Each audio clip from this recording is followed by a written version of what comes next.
Quand elle dit ça et ses frères, elle fait comme Ouattara. Vous connaissez la scène d'Alassane Draman Ouattara avec Alpha Condé. Alassane Ouattara est avec Alpha Condé dans une espèce de conférence de presse. Alpha Condé dit il faut couper le cordon ombilical avec l'ancienne puissance coloniale. Ensemble. Nous sommes encore trop attachés à l'ancienne puissance coloniale. Coupons le cordon ombilical et soyons africains. Je peux me permettre de supplier à GQ, donc je peux les interpeller. Ouattara lui dit Alpha, attention, on est en direct, hein? On t'écoute jusqu'à Paris. Ensemble. Cher doyen Alpha Condé, ex-président de la FEANF,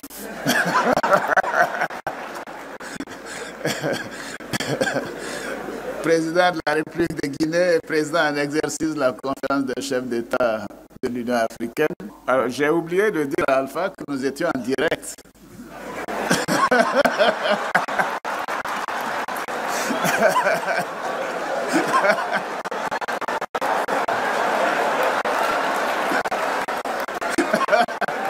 Alassane Ouattara s'est permis de rappeler à Alpha que les chefs d'État d'Afrique francophone sont des élèves qui sont surveillés à partir de Paris. Et que quand tu fais des déclarations, il faut savoir que le maître t'écoute.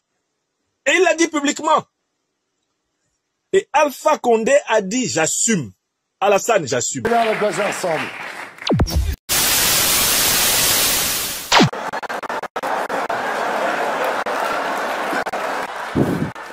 Alassane, moi j'assume ce que je dis.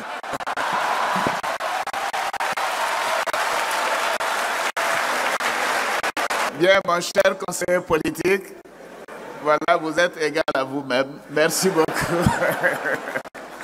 Quelque temps après, Alpha Condé tombe. Ensemble.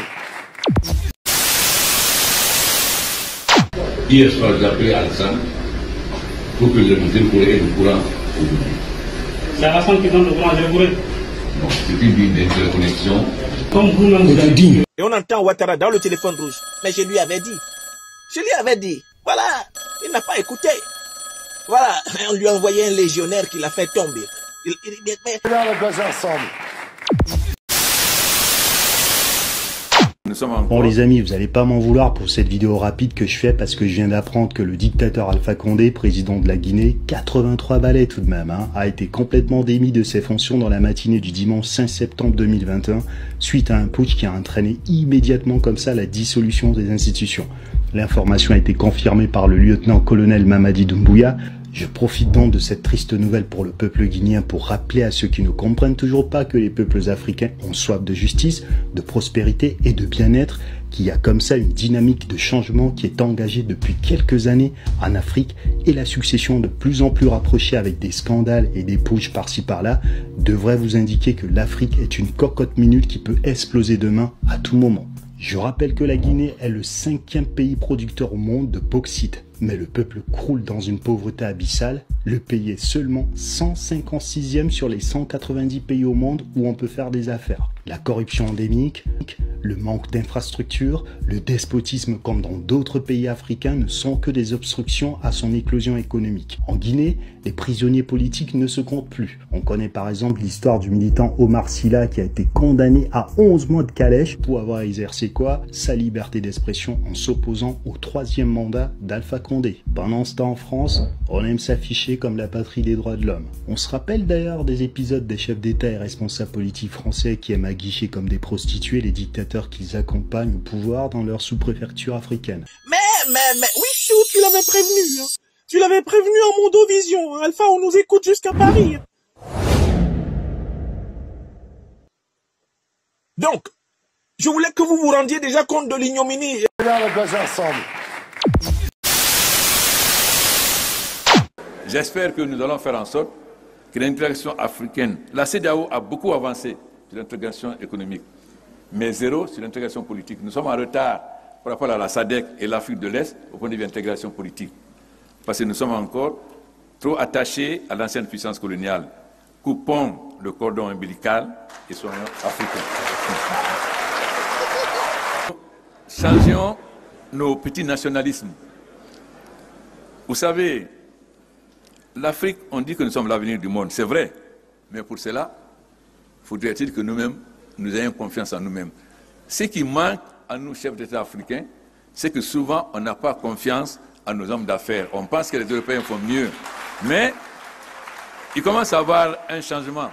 Dernièrement, quand j'étais en visite d'État au Sénégal, j'ai été avec mon frère, jeune frère Macky Sall, à Damniadio. On a vu là qu'on commençait à favoriser les entreprises africaines. Il faut qu'on ait confiance aux hommes d'affaires africains. Parce qu'ils sont africains, ils sont chez eux. Et ils peuvent développer mieux que les étrangers. Perdons le complexe, parce que nous avons encore, surtout nous les francophones, plus que les anglophones d'ailleurs, ce complexe.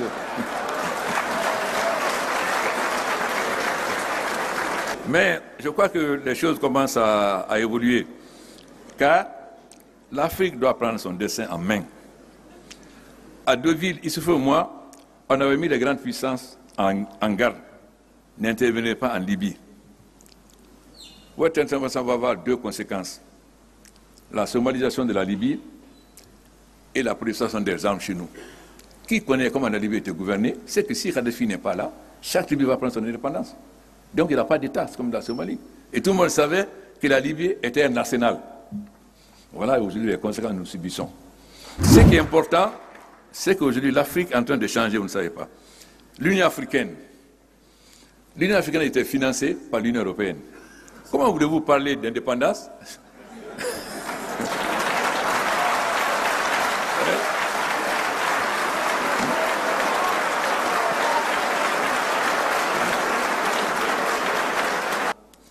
Quand il y a un sommet de l'Union européenne,